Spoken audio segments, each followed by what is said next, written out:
okay, first it was in Texas, then it got punted to the Supreme Court. The Supreme Court said, hey, Norma, we're going to uphold that decision and we're going to say you're right here. So again, let's talk about what we know as American women today. Do we know the rights that are enshrined for us in the U.S. Constitution? I'm going to go ahead and make a really, really bombastic statement here and say we have no clue. We have no clue what's out there in that founding document of our country for us. And the right to privacy is so clearly critical to our everyday life that maybe this overturn of Roe v. Wade was what we needed to wake up as American women. 100%. I mean, I think there are so many other rights that are encompassed in that right to privacy. We even talk about, how scientifically we have been given the opportunity to pursue IVF. And that's kind of under challenge. We look at gay marriage and some of these, the LGBTQ community that's protected. And this right to privacy was put in the Constitution that was hundreds of years ago, but it's very open and blanket, and we can kind of put some things under there that bring us into present day. Yeah. And when this overturn happens, I feel like it's the first time in our nation's history where we're really going backwards and we're starting to take rights away that we were given. And you're right. I don't feel free when I can't control what's going on in my uterus. When someone else gets to tell me what I can and can't do to my body, that is a part of my freedom.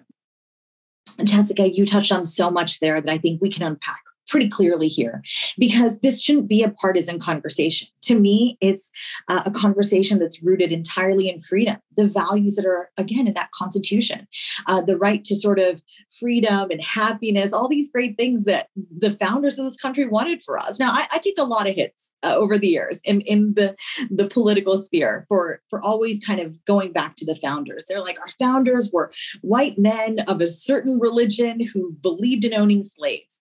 And I say to that look, no human on this earth is perfect. They weren't then, and they certainly aren't now. And so I look at what our founders laid out in this great American experiment, because that's what it is. We have this guiding document that they put down.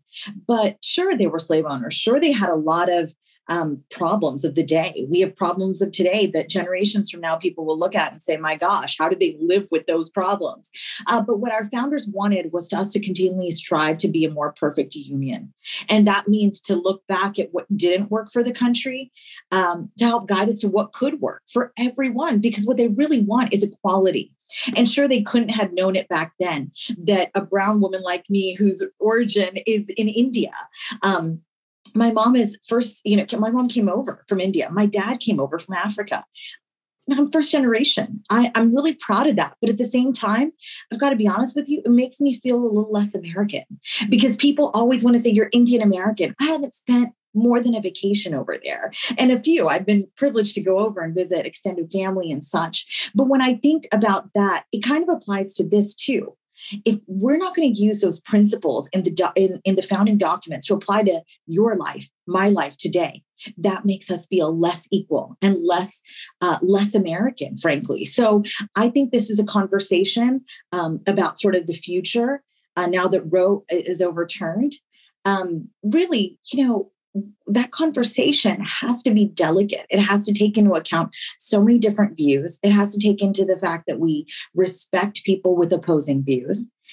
And then more than anything else, let's talk about democracy. We have a representative democracy here. And I've come to view this issue through the lens of democracy, because without the ability to have autonomy over our own bodies, we are not full political, economic, or legal citizens in this nation.